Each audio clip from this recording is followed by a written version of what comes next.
History Behind Ordinary Objects by Emily Prokop, producer of the Story Behind podcast.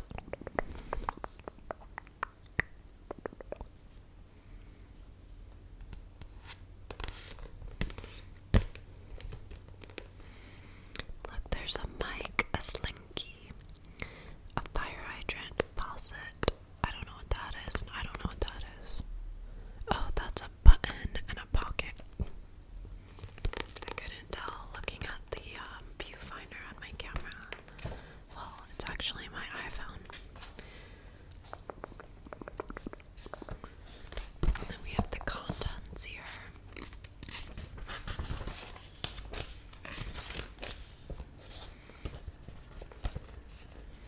I'll read you the intro.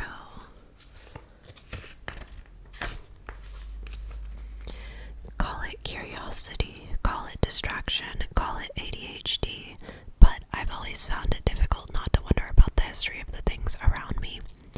When I got the internet in my teenage years, a whole new world opened up to me. Sure, I had the library before, but I wanted answers to my questions and I wanted them now. You may be looking at this book and wondering if you might feel the same way. Maybe you don't consider yourself a fan of history. I know I never did. Aside from the few history teachers in high school who found a way to make it interesting, I was never good at remembering dates or even locations. I should probably list our Google Home as a co-author for answering me all those times I had to check the years of a particular battle or era. But what did stick in my head was trivia. Oh, we love trivia here. The details that made history fun and exciting to me. While I'm no expert, I did love talking about the trivia I learned, usually during dinner party conversations, when my socially awkward self couldn't hold back the latest new piece of information I'd learned, or some fascinating anecdote I'd come across. Luckily, podcasting existed, so I got to spout off all the random trivia that had been swirling in my brain for years into my show, The Story Behind. Every week, I seem to stumble across something new and want to share it with people, or I would choose something as simple as a paperclip and seemingly out of nowhere find myself in a Google rabbit hole investigating its origins. Some of the research in The Story Behind may seem a bit scattered, but that's because not everything has the very basic story we're familiar with of white guy invents this, makes millions. I like looking at the thought process the inventors may have had, or even how things were before their inventions. Many times there are objects that are impossible to really find the history of, but the theories and educated guesses are just as fun to talk about, and so I included a few. Millennials/Gen Xers like me, apparently I'm part of a micro-generation known as Generation Oregon Trail, may feel like we're living in quite possibly the worst timeline where the economy is uncertain. Politics are lying to us, and it seems radical groups are running amok and gaining notoriety in the process. Sometimes researching episodes of The Story Behind helps me keep in perspective all the advances in technology and how inventions like those mentioned in the book have made our lives better. So let's dive into The Story Behind. P.S. I won't be offended if you read it in the bathroom.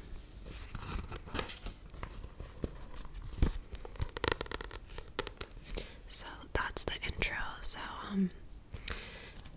I don't think you have to read this like in chronological order, but I'll just start off doing that, and we'll see. I'll just read like however many right now. So this is part 1 at the office, and there's like a helicopter just hanging out around here, so I hope it's not annoying. The first thing in at the office is bubble wrap. So let's read a little bit about bubble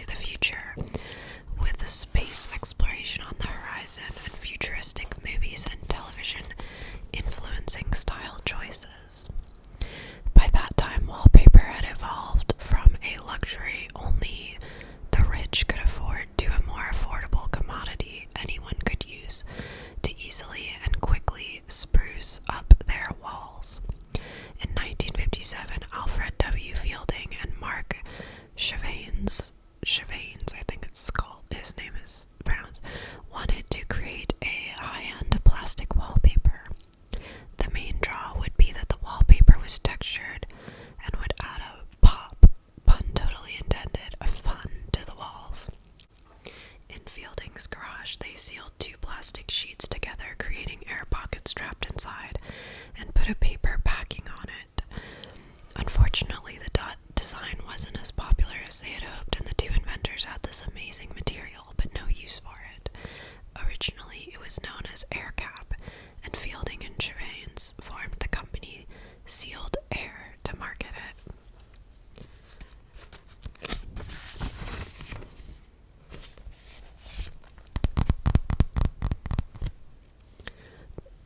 They first tried marketing it to greenhouses as a sort of cheap insulation, but it was difficult to market plastic for walls. Luckily, another futuristic innovation would help them use this material. Yeah, I mean, greenhouses get pretty hot, so I don't know why they would put plastic on the wall. IBM premiered its new 1401 variable word length computer in 1959, but there was concern about the difficulty of shipping the new hardware without damaging it using the traditional shipping materials of newspaper, straw, or horsehair. Oh my gosh, I didn't know they used horsehair. That's crazy. Frederick Powers, a marketer at Sealed Air, pitched the material to IBM, and finally a use was found for bubble wrap. Bubble wrap, by the way, is the trademarked name. Sealed Air began expanding its product offerings to more shipping materials such as envelopes made with bubble wrap padding, which became especially popular in the 1980s with the popularity of the floppy disk. The first ones were actually floppy and easily damaged. The days of sealing 2 plastic sheets together were long gone, but in 1957 a machine was made to produce the material with the bubbles evenly spaced. The machines used today are not that different, although there are more of them and they are much bigger than the original, which was the size of a moderately priced sewing machine at the time.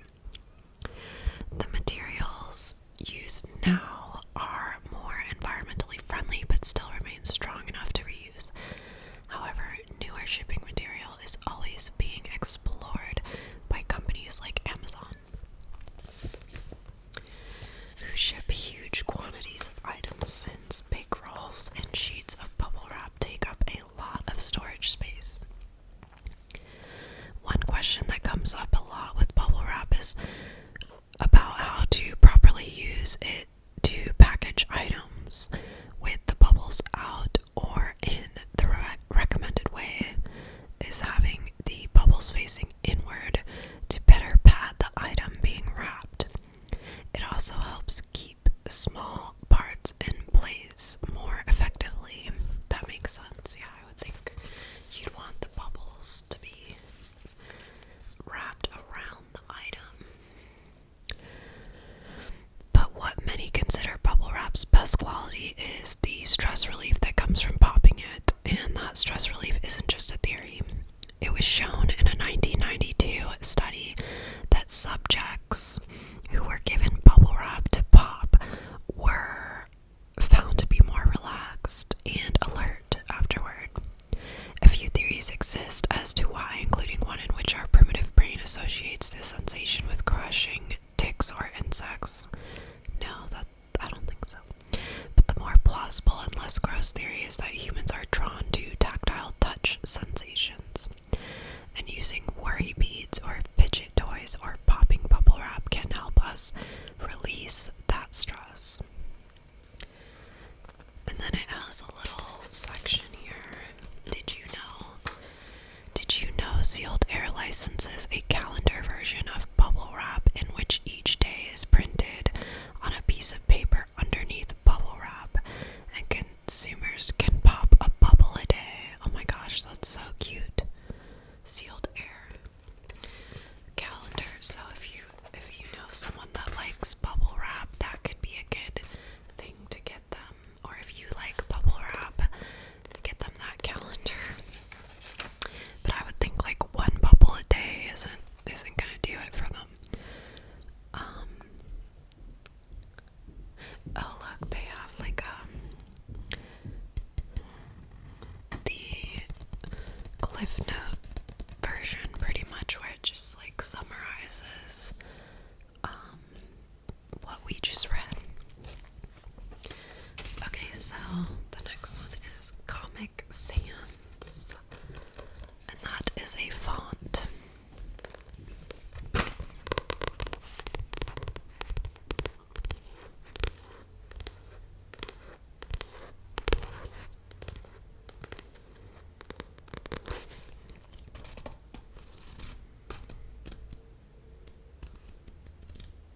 font I'm referring to, think of the speech bubbles in comics.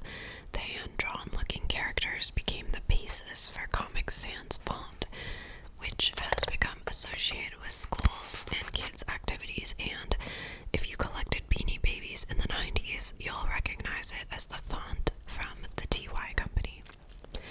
It's definitely not as formal as Times New Roman, a common font in newspapers, or Helvetica, which is used for many business names and logos. It's fun and lighthearted, but that doesn't come without downsides, as many who are familiar with fonts find it difficult to take anything seriously if it's written in Comic Sans. Vincent Conair was the brains behind the font. So there is going to be some white noise in the background as my fridge is now running. Okay, so that's Comic Sans. It says hello, hello, hello.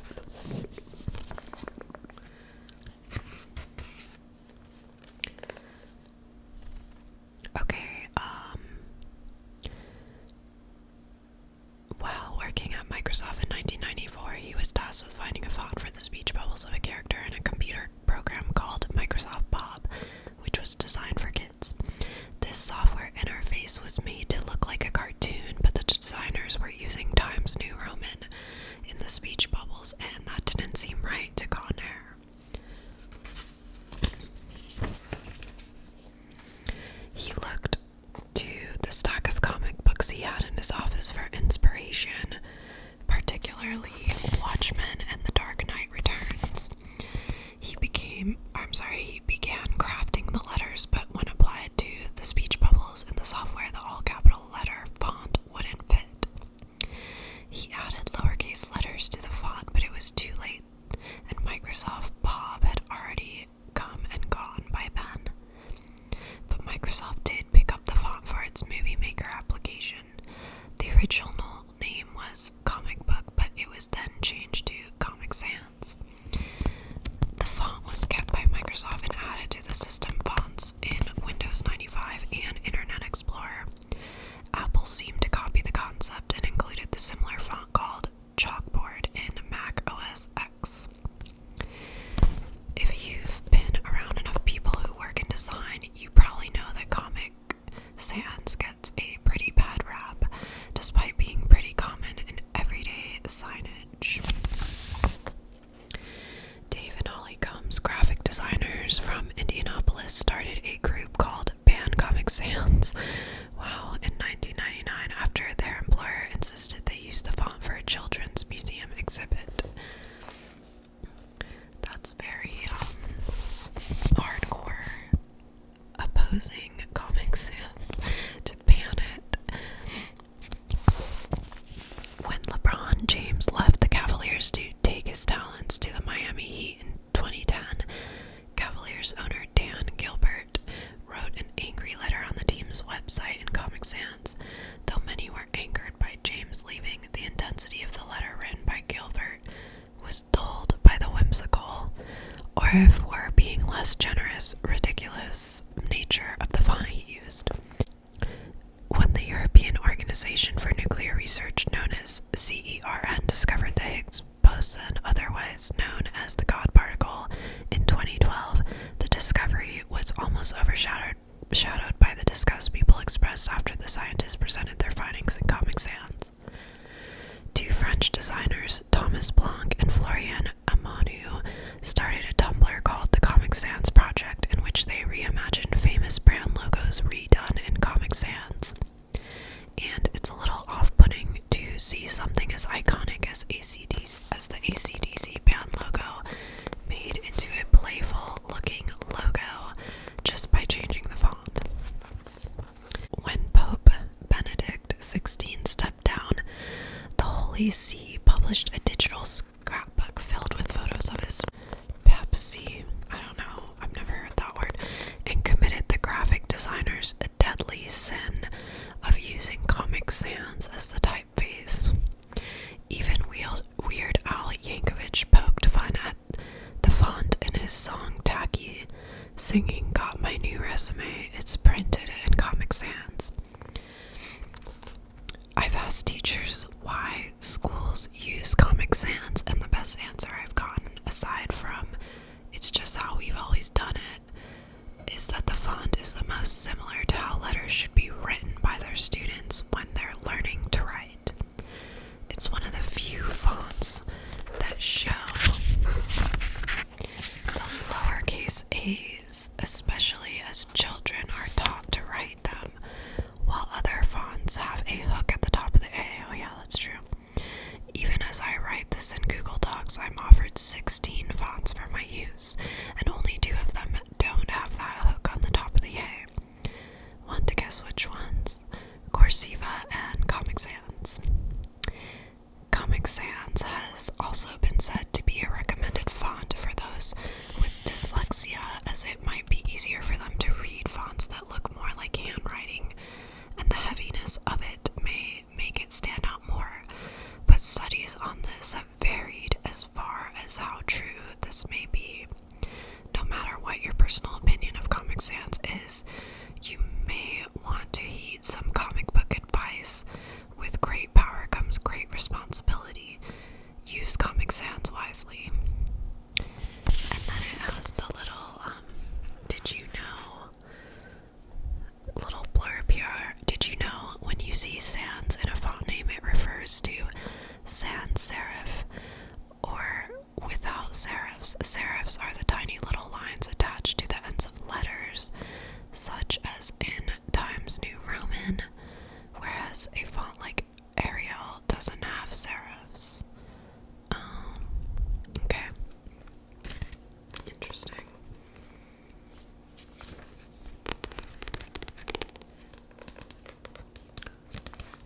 Should I read about correction fluid or whiteout? I guess I would like to call it whiteout. That's what I normally call it. So I'll read this one, and then that will be the last one for this video. Okay. And let me know if you like this video, and I can make more.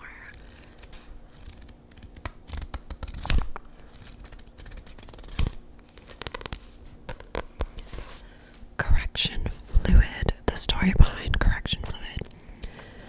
Once upon a time, long, long ago, there was no such thing as autocorrect, gasp, or even a backspace key, double gasp. Back in a time when typewriters, ink, and paper were the norm, people were tasked with typing or handwriting important papers and correspondence.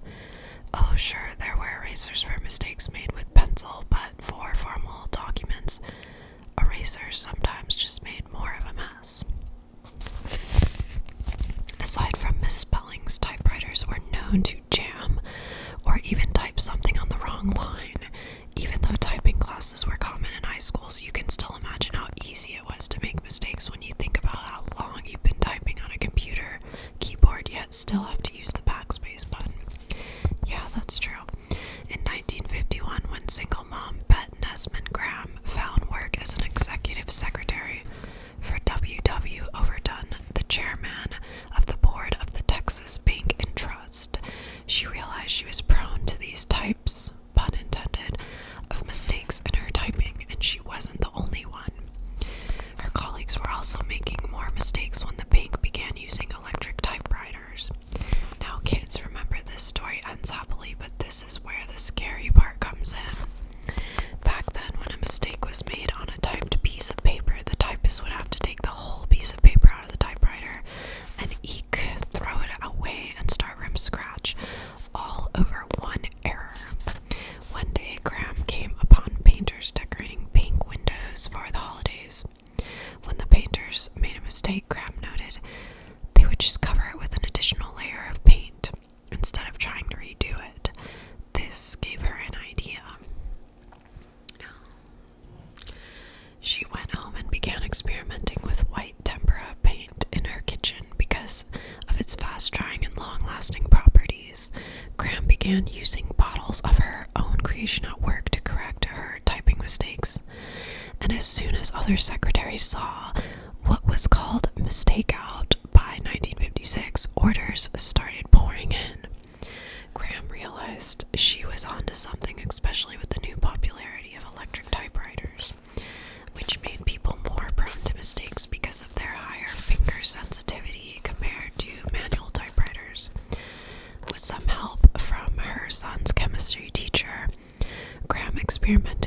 formula and settled on a combination of titanium dioxide, which is commonly used as a pigment enhancer in paints and even some makeup, and mineral spirits, which allows the product to dry faster.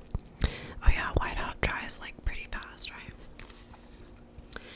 She renamed her invention liquid paper and began learning business management and marketing to help promote her product while still working as a secretary. There's no whiteout bottle there.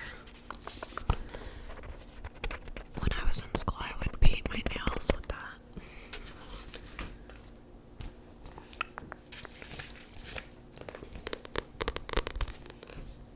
I'm sure some people still do that.